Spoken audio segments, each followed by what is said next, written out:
Well, good morning, Jeff. It's a lovely Monday morning and the time for a Landscape North podcast. So I want to welcome everybody back to the show. Today, our guest is Jeff Gramling, and Jeff is based in Wisconsin. And before we get started with the podcast, Jeff, maybe you can tell the listeners a little bit more information about who you are and what you do. So again, my name is Jeff Gramling. I've been with Wausau since 2003, and my function is to try to make architects' jobs easier. General contractors, everybody that would be a possible um, customer of Wausau Tile. I handle Wisconsin and Iowa for that company, and I basically just run around and update libraries, answer questions, get people specs, details, samples. Again, my function is to help them through the journey that is using Wausau Tile products on their project. Okay.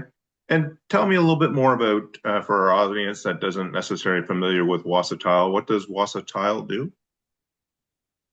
So Wausau Tile is a manufacturer of a multitude of precast concrete products. So architectural pavers for on-grade and roof deck applications, custom exterior precast where it's not a standard, it would be something that's desired by the architect or designer for their project.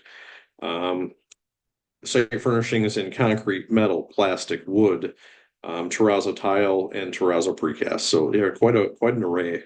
Well, that's a big product lineup. Yep. So today we're going to focus more so on the landscape side of the business.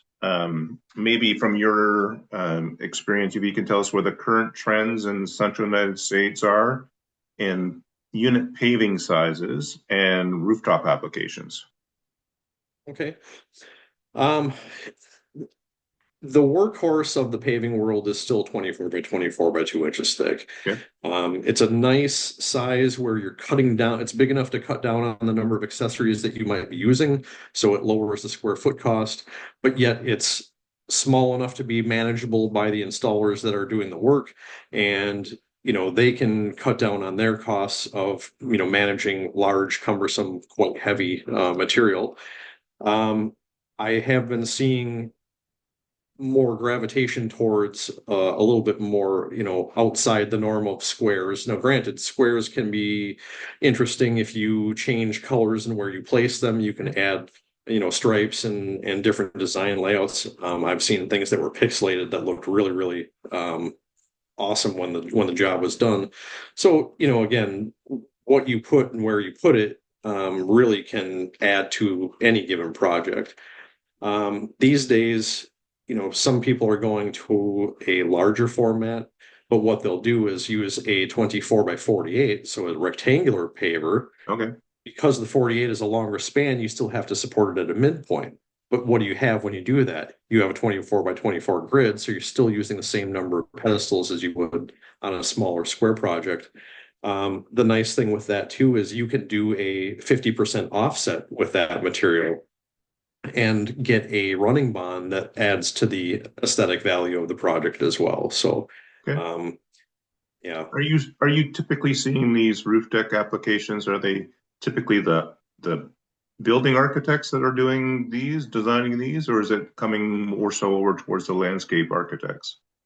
It's a great question. Actually, back when I started, it was mainly the building architect that was taking control of it because it was part of their building. But these days, it's gravitated towards utilizing landscape architects for that aspect of their project because it's an outdoor space. Right. Um, and not to say building architects didn't do a wonderful job with it, but they're so busy with every other aspect of that project. There's a lot going on. So, I feel for them in that regard where they've got so much happening with the building. So sometimes it's easier for them to transfer that over to a landscape architect, and they can not only add, the pavers for the roof deck, but all of a sudden now they're playing with green areas and pathways, and they really take it into a whole nother, realm of outdoor space. Nice. Um, it's sort of based on that outdoor space. How are your architects designing their community gathering areas? Um, Well, in terms of use, they're starting to go back to a more natural look. Wausau Tile has an Herbostyle line of products, and one of those would be these very large, look like river pebbles, as people have called them.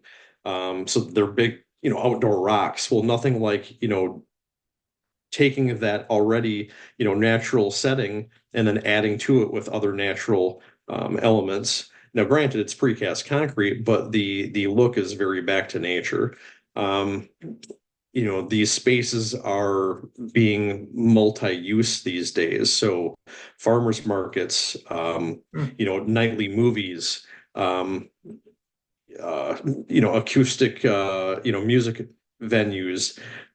It's really become a community gathering space. Architects and landscape architects will also take a look at possible existing conditions that are there. So, if there was a pond or a river or, a rock formation, they're playing off of that and Okay. then, designing the space around it. So again, the things that I'm seeing these days, I mean, kudos to these designers and architects that are really immersing the site in the area. Are you seeing a more focused design for outdoor spaces in the healthcare market?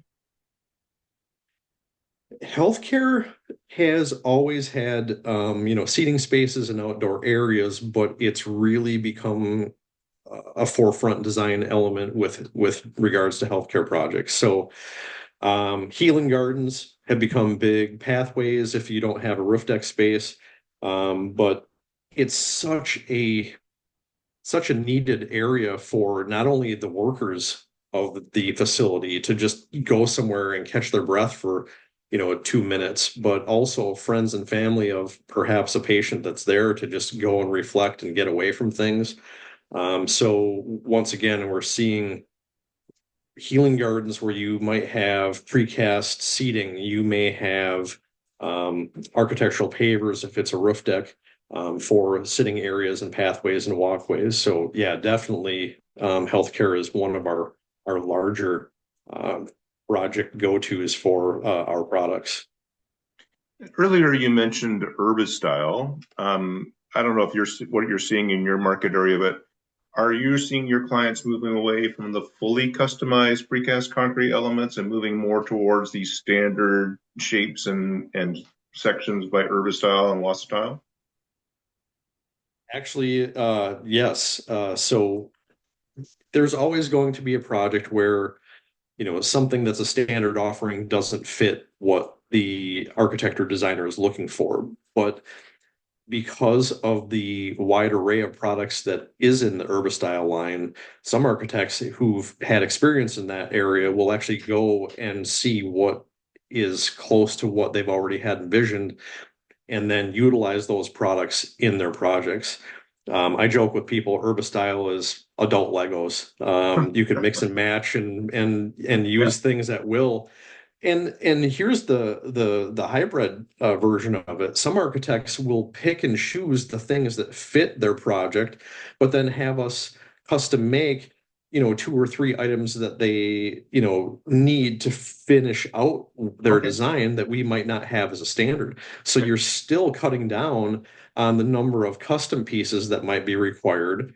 And as you know, it saves on shop drawings, it saves on mold time. So you're cutting down the lead time, you're cutting down the overall, cost for the project. You're really, enhancing the project by the ability to be able to customize it where you need to customize things. So Got it. What on a global scale, on a 30,000 foot level, where do you see the landscape trends heading in central Wisconsin and Iowa? um, with regards to Just for regards to overall focus from a landscape design standpoint, are you seeing more or less landscape design in bigger commercial multiplex projects? Are they leaving space for outdoor gathering areas, or are they trying to just maximize the building footprint as much as possible? understood, no, green space and leaving room for that is definitely in the forefront of what they're doing and when they're designing things. So you know, it's not just all paved and building to building.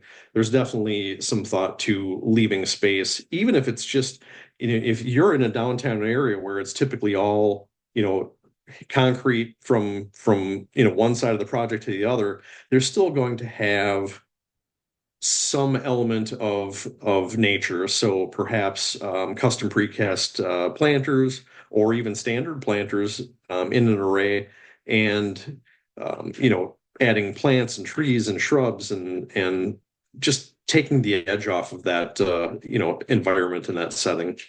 Right. If you had one statement to somebody that's in school thinking about a career in the building materials market, what would you say to them? Uh, don't get set in your ways. This is an ever-changing, ever-evolving line. I mean, what's trending today may be completely different the next day. And we can see that with buildings that were built in the 70s compared to buildings that were built in the 90s compared to what's happening right now. I mean, it's an ever-changing organism, and you just have to be able to adjust for the way that things are headed and embrace that.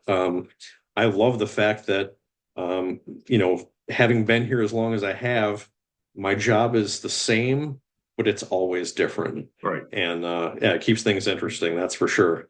Super. Thanks, Jeff. I really appreciate you jumping on the podcast. And if you have any questions, if anybody has any questions for Jeff, what's the best place to find you, Jeff? Well, I'm on LinkedIn. That's probably the easiest. The other thing is you can go to Wausau Tile's webpage, and under Find a Rep, you can get my contact information. And I'm under Iowa and Wisconsin, but anybody out there, if you've got any questions, by all means, drop me a line and I'll do what I can to try to assist. Perfect. Thanks, Jeff. I appreciate your time.